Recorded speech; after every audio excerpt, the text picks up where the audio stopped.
Okay. Baba mo na. O, sige. Bayan ko, lupang tinubuan, perlas ka ng silangan. Ganda mo, di mapapantayan, ilaw ka ng sanlibutan. Pilipinas, tulad mo'y pintong yaman, sampagitan, dulot mo'y bango at kagandahan. Kwintas ka, binuo ng kapatiran, dulot ka sa ng poong may tapat.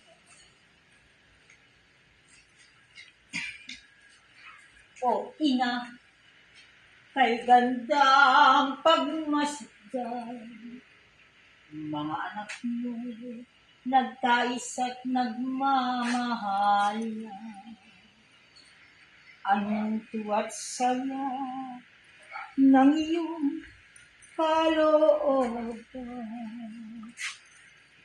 sapagkat narito na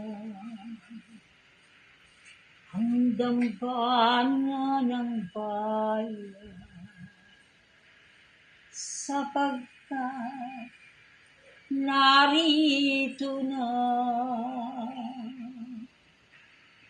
ang dambana ng bayan. Pilipinas, dambana ng bayan para sa mundo.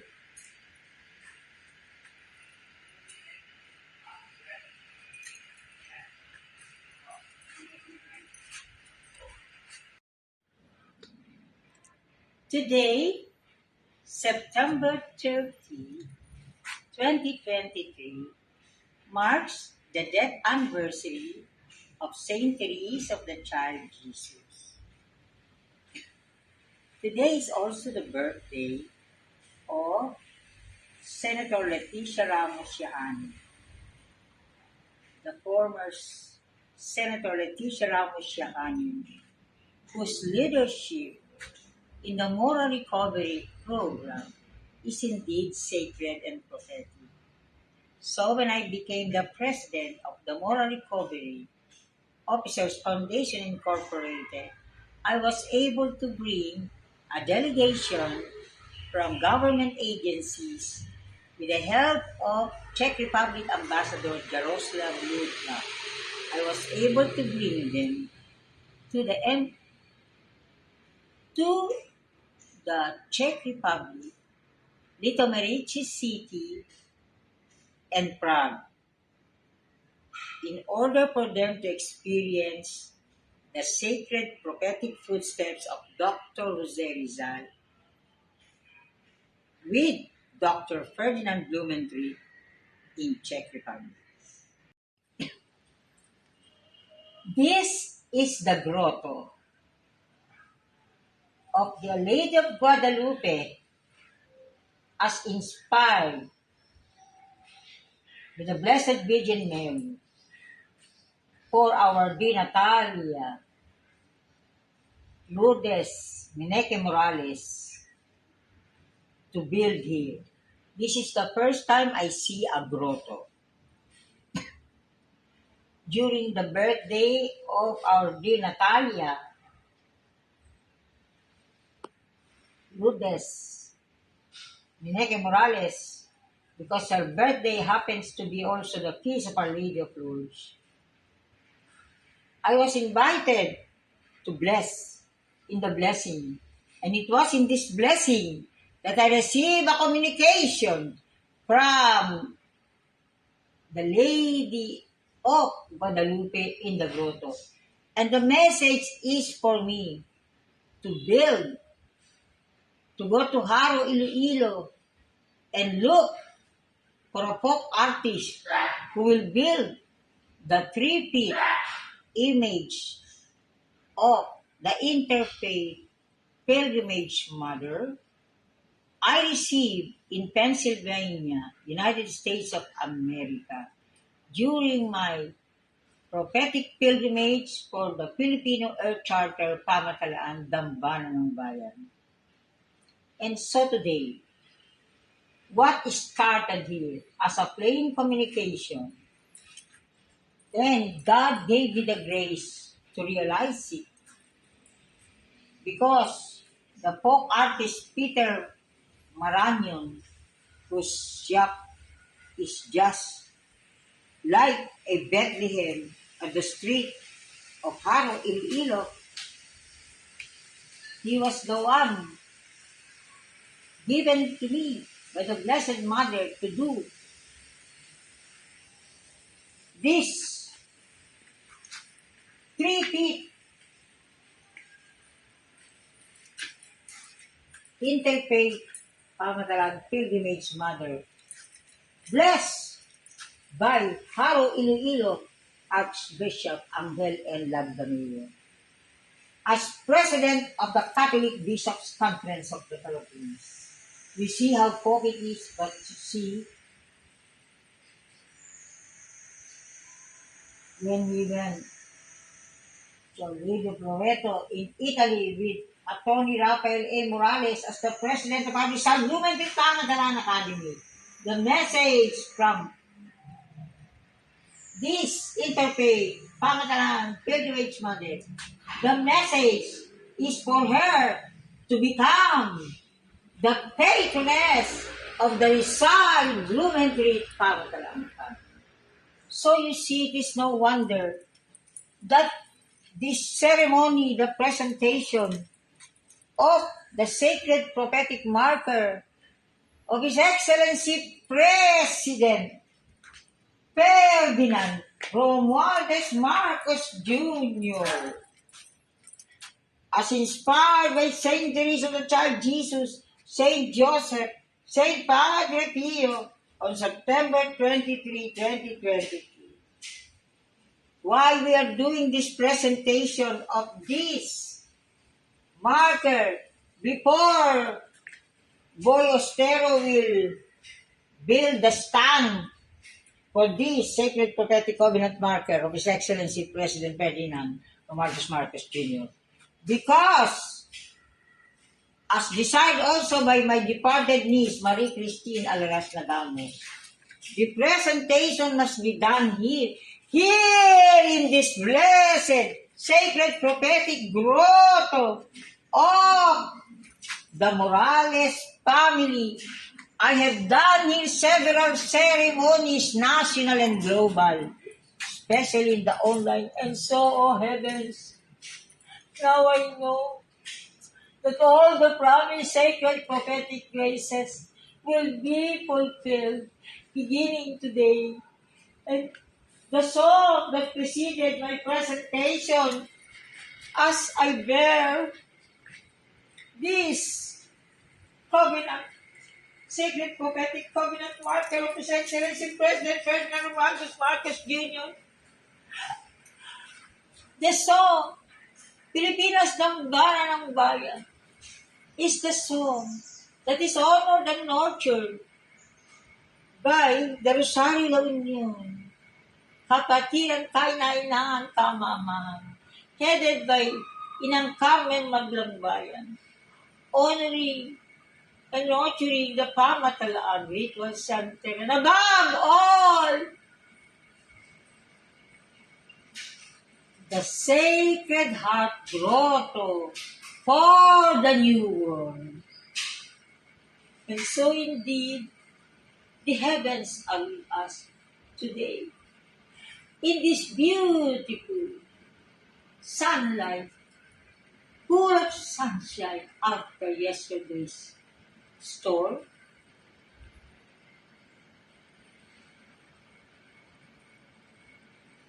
the message is, wherever this marker will go, this marker will be accompanied by The same stand to be done by Boy Ostero, who has been with me also in some of my events. So, if I may read the text, first the text of the 2013 Pilgrimage Covenant Marker of the Rizal Blumentritt Pamatalan Academy to fulfill the dream of the Philippine national hero Dr. Jose Rizal. So, the covenant call is to realize every word composing the text of this covenant marker to fulfill the dream of the Philippine national hero Dr. Jose Rizal to have an academy headed by the Czech Republic patriot Dr. Ferdinand to fulfill the vision of Rizal and Blumentritt for an international order based on moral sacred foundation, to celebrate the 2013 grace of the moral sacred Philippines for the world, to commemorate the centennial of the September 20, 1913 death of Dr. Ferdinand Blumentritt, to honor and nurture the 1940 National Assembly publication of Vida y Obras de Ferdinand Blumentritt, to honor and nurture the November 30, 1938 University of the Philippines Pilgrimage Marker in Varosain Church for the significance of the Malolos Congress in Varosain Church, to realize the April 1895 Holy Week Pilgrimage Covenant of Katipunan in Pamitinan Cave of Rodriguez Rizal for freedom with honor and holiness, to give birth to leaders, citizens, and communities embodying pamatalaan as leadership by grace, citizenship by grace. Done by the Katipunan for the establishment of the Rizal Blumentritt Pamatalan Academy Incorporated, launched in Lidomerice, Czech Republic, Vatican City, and Abu Dhabi, United Arab Emirates on July 30 to August 13, 2013. Unveiled in the University of the Philippines on October 10, 2013, to celebrate the anniversary of the Department of Interior and Local Government, whose first secretary is the father of the Philippine Revolution, Supremo Andres Bonifacio. What we are doing now is the harvesting of all the prayers and sacrifices through the years. Since I began my University of the Philippines research on pamatalaan or sacred prophetic politics, leadership by grace, citizenship by grace, spiritually guided and motivated leadership and citizenship. Since I started this, I know that all the prayers and sacrifices through the years of our sacred prophetic ancestors and heroes are the founding fathers of our Philippine Republic. From Supremo Andres Bonifacio as the father of the Philippine Revolution, Emilio Aguinaldo as the father of the Philippine Republic, and above all, Dr. Jose Rizal as the father of the nation. So, this is what we say is the sacred coming together of all the lights, of all the prayers and sacrifices through the years. And so it is, Mr. President.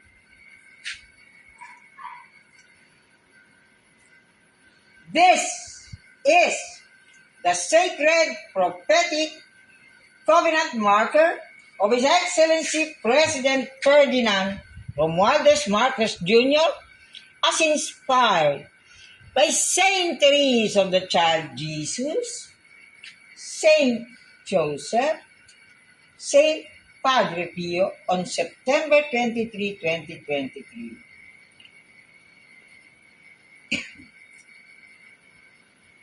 As inspired by the heavens, for the Filipino people all over the world, your President, Ferdinand Romualdez Marcos Jr. makes his sacred prophetic covenant to offer himself to be guided by the April 1895 Holy Week Pilgrimage Covenant of Katipunan in the Pamitinan Cave for freedom with honor and holiness. And the December 30, 1896 last covenant of Dr. Rizal with God, country, and compatriots. The sacred prophetic covenant with Rizal and the Katipunan.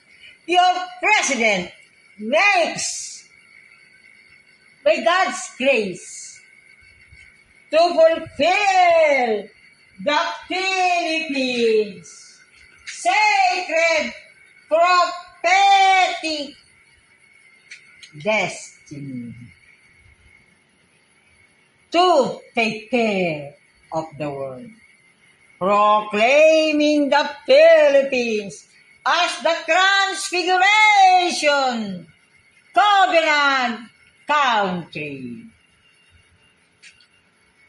Unveiled on October 10, 2023 in Rodriguez, Rizal, Pamitinan Protected Landscape in celebration of the local government day and anniversary of President Fidel V. Ramos' declaration of Pamitinan as a protected landscape.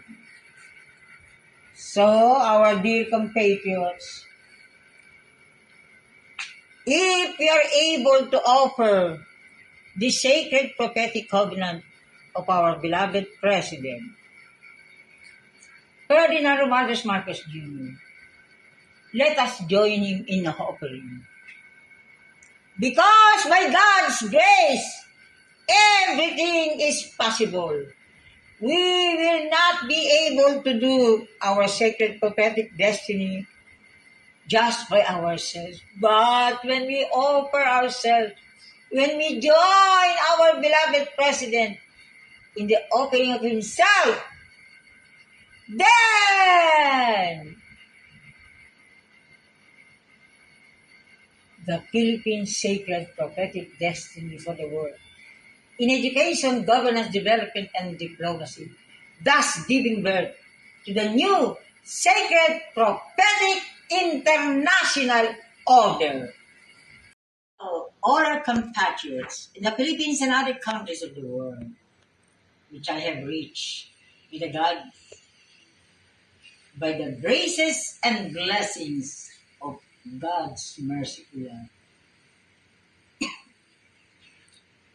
This is the image of Saint Joseph from our sacred prophetic Saint Joseph's Shrine of Quezon City, together with Hilario Ostero.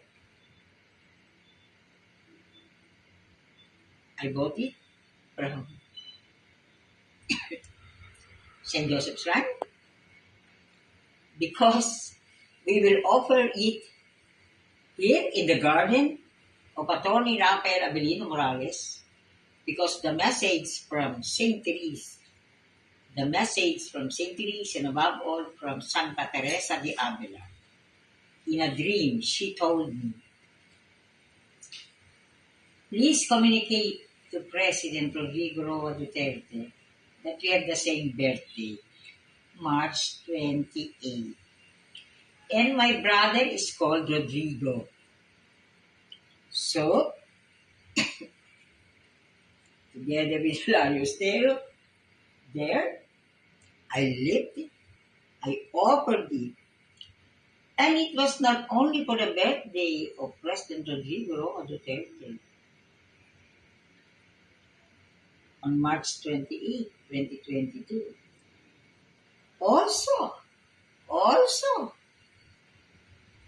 on September 13, 2022, birthday of Senator Ferdinand Romualdez Marcos Jr., Saint Joseph instructed me to offer this exact image, to offer it again there in the garden, in the Grotto of the Virgins, to offer it for the September 13, 2022. Saint Joseph said, former Senator Ferdinand Romualdez Marcos Jr. is his anointed to become the 17th sacred prophetic president of the Philippine Republic for the world. Is the image of the interfaith Virgin of the Globe, Virgin most powerful, given to me as a gift in Pennsylvania, United States of America, during my pilgrimage for the Filipino Earth Charter Pamatalang Dambana ng Bayan. The image was given to me through the intervention of Saint Teresa of the Child Jesus, because the families in Pennsylvania, United States of America, presented this to me, and so you can very well see that this is the model. This is the model of our Rizal Blumentritt Pamatalan Academy, done in Haro, Iloilo, by the folk artist Peter Marano. And now, why do we have this book? A story to tell in the year of faith, year of grace. I authored this, and this is the photo of my dear departed Marie Christine Alaras Nagamos. This is her thesis for the work in the College of Fine Arts in the University of the Philippines in Diliman, Quezon City. Little did I know that she internalized all the stages of our spiritual history. That is the Katipunan Covenant Cave. And this is, Katipunan Covenant Cave for the Katipunan 1896. And this is EDSA. She tried to show the graces flowing. Camp Aguinaldo. This is 1896 Katipunan, and this is 1986 EDSA People Power Revolution, the spiritual revolution, no bloodshed. There was no bloodshed by divine intervention. And here is the prophetic pamatalaan, or God-centered governance, second prophetic politics, leadership by grace, citizenship by grace, spiritually and motivated leadership and citizenship, So you see, this was done as my offering for the canonization of the first, the Saint Pedro Calunsud, as the youth, a saint in Cebu City, Saint Pedro Calunsud, the Filipino youth martyr to mark the year of faith as a year of grace. He was canonized by Pope Benedict XVI. So the pages of these are also stages of our Philippine history and the unfolding of the sacred prophetic events to realize a story to tell in the year of faith, year of grace. And now it's 2023. We are now realizing this is story to tell in the year of faith, year of grace.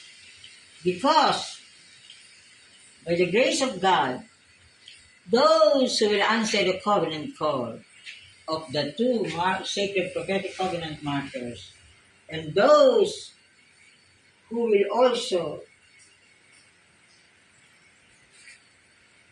join us in an individual and collective covenant, as manifested in the pages of this book, phototext publication, St. Joseph Barangay Education for the Golden Filipino Civilization, Prophecy of Dr. Rizal and Dr. Ferdinand Blumentritt. This phototext, my niece and I offered in the Republic of Turkey on October 1. We reached the Republic of Turkey on October 1, and we left Republic of Turkey on October 8, the feast of Our Lady of the Rosary. And, dear compatriots, I am full of grace as I say this. October 8, 2023 will mark the 40th day or since the day, August 29, 2023, since the day my dear departed niece, Marie Christine Alaras Nagamos, was fetched by God's merciful love, fetched by Saint Joseph in our adoration chapel after having said the rosary, the mass, and in the adoration, she collapsed there, lost her heartbeat and pulse right at the very adoration chapel, and also by Venerable Bishop Alfredo Maria Obiar, whose birthday is August 29, 2022.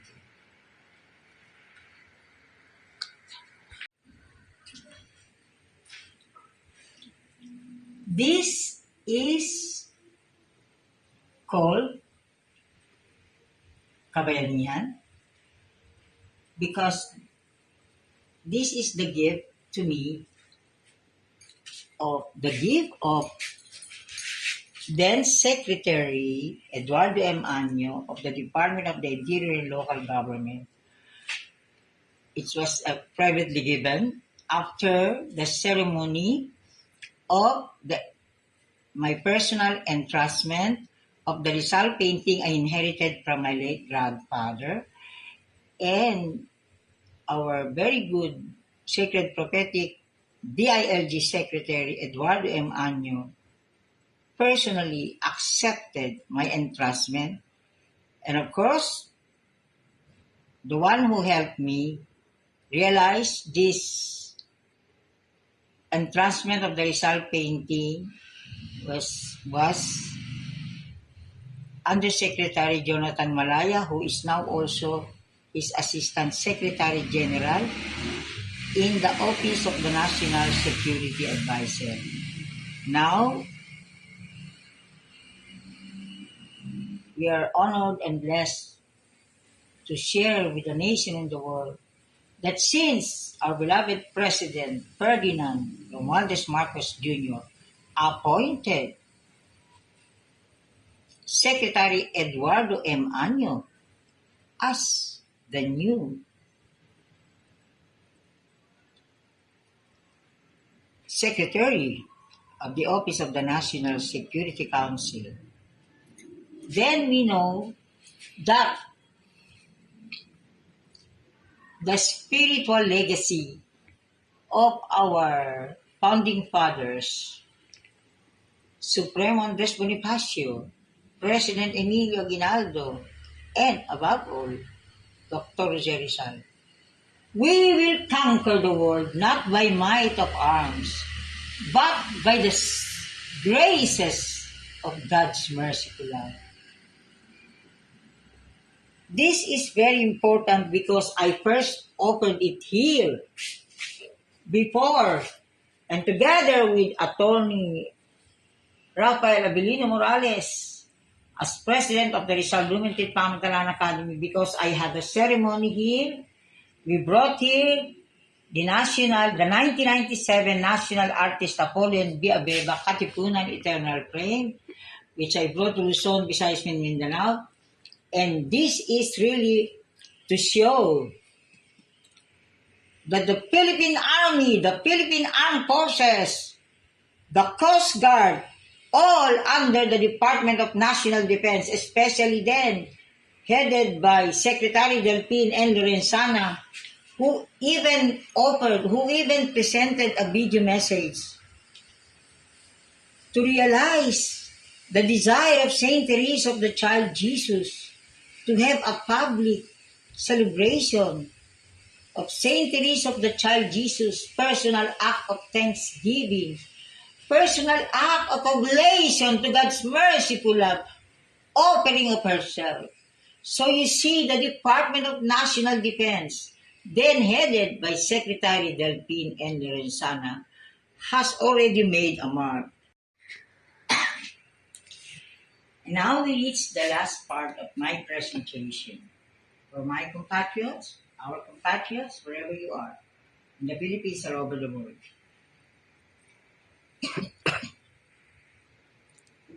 This is the image of Saint Teresa of the Child Jesus. This accompanies the pilgrimage visit of the Millennium Pilgrimage Relic of Saint Teresa of the Child Jesus in Malacanang. This was a gift from Assistant Executive Secretary Lindanao Moreno, who heads the Malacanang General Government Administration Office, or GIGAO. We really thank Assistant Executive Secretary Lindanao Moreno, who is a very ardent champion and advocate of the Rizal Blumentritt Pamantalan Academy, for all intervention to enable the Office of the President to be a sacred prophetic pilgrimage site for leadership by grace, citizenship by grace, sacred prophetic politics, because it is the office of Assistant Executive Secretary Lindanao Moreno that welcomed the Transfiguration Covenant symbols in the Office of the President. And through the intervention of Assistant Executive Secretary Lindanao Moreno, the Malacanang Transfiguration Covenant symbols were given to me. One is the Thanksgiving prayer of President Gloria Macapagal Arroyo marker to Our Lady of Fatima. It is now in our humble home. And then, of course, the St. Joseph Flight to Egypt painting I entrusted to her for the Office of the President, for President Ferdinand Romualdez Marcos Jr.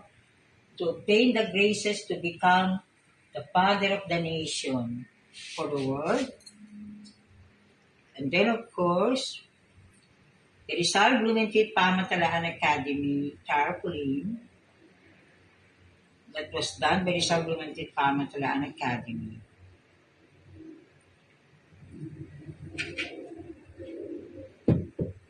And now, this is the Mother of Mercy, Mother of Interfaith Graces, my dear departed niece, Marie Christine Alaras Nagamos, offered it in the Republic of Turkey, House of Mary.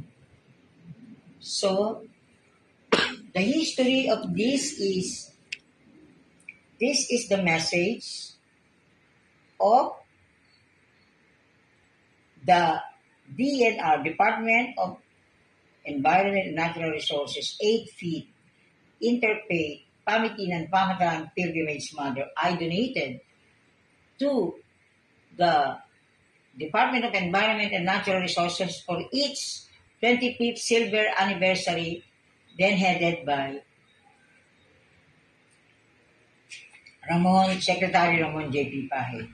And now, this is the image of the Mother of Mercy, Mother of Interfaith Graces, which the image, the Mother of Mercy, Mother of Interfaith Graces, wants to be known that she is the Mother of all. She embraces all. And that is why my University of the Philippines PhD dissertation published as Pangatalan ng Pagbubukas sa Tipan ng Mahal na Ina, showing also the light, and so it has materialized now. This light is the light of Holiness, Heroism, Honoring Creation, or the title of my YouTube channel, Kabanalan, Kabayanihan, Kabanalan, Kabayanihan, Kalikasan. The big tarpaulin photo of this is enthroned and enshrined in the Interfaith Philippine Dao de Gong Temple, headed by Grandmaster Thomas Leang. It is honored and nurtured there. So I know that the Mother of Mercy, Mother of Interfaith Graces cannot but succeed because it is constantly being honored and nurtured by prayers and sacrifices of the Interfaith Philippine Dao de Gong Temple, headed by Grandmaster Thomas Leang. And now, so you see the symbols, prosperity, peace. And with this, I offer to the nation and the world our humble home now to be the studio for the realization, the interaction as a regular program, the studio for my YouTube channel, Kabanalan, Kabayanihan, Kalikasan, or Holiness, Heroism, Honoring Creation. Because henceforth, this studio will provide the medium so all the sectors, all the agencies, all the units in the Philippines and abroad will have a forum to interact as a regular program, and so to fulfill, to realize the Saint Joseph, what my niece, departed niece Marie Christine Araras Nagamos is insisting, is praying for, to have the center for Saint Joseph Barangay Education. And I'm asked to do a Saint Joseph Shrine to be built by Hilario Ostero. So, as the shrine is also being built, it is our offering. There is Commissioner Mary Ann Fernandez Mendoza, Father Roy Moldes Macale, myself, Attorney Rafael A. Morales, myself, former Ambassador to the Philippine Vatican, Grace Lucy Princesa, and Cardinal Jose Advincula, with the candles from the Abu Dhabi United Arab Emirates. You know, and then of course, with Ambassador Yana Sediva of the Czech Republic Embassy to the Philippines.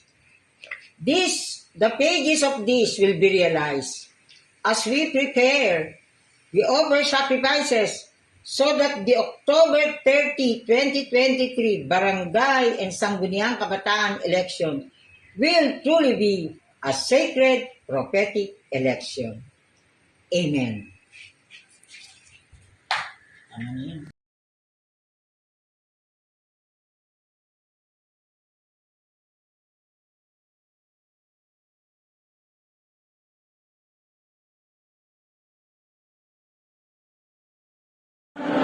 Hindi kasi